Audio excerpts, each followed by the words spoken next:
I have been fortunate to see my life turn out incredibly well, to not only realize, but surpass my dreams of making a living as a storyteller.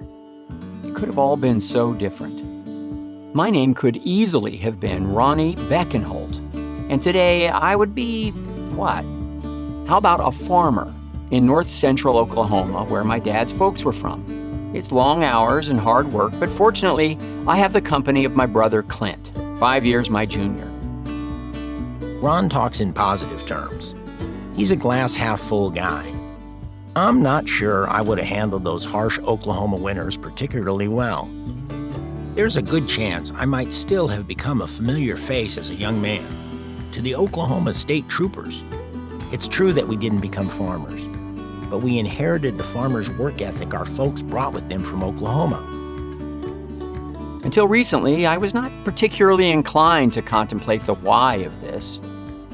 But when my father died over Thanksgiving weekend in 2017, his passing kicked off a round of introspection.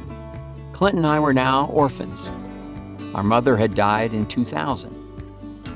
Our parents' story had come to an end, a lot for us to process. Their journeys were rich and strange in ways we hadn't realized until that point.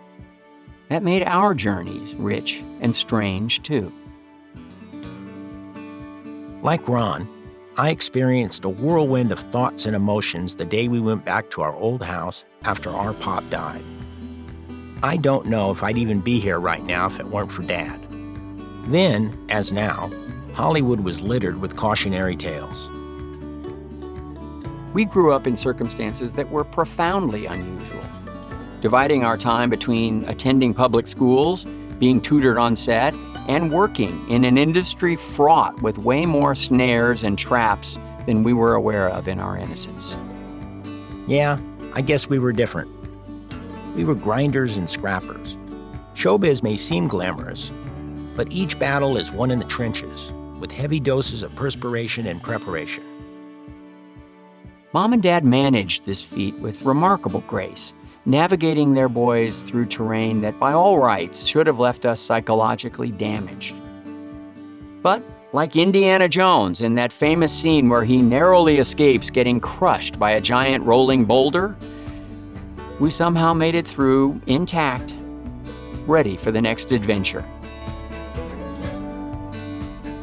Ron and I decided to share our story of growing up as the products of these sophisticated hicks. Just your typical post-war tale of a tight nuclear family whose 2 kids happen to be on TV all the time.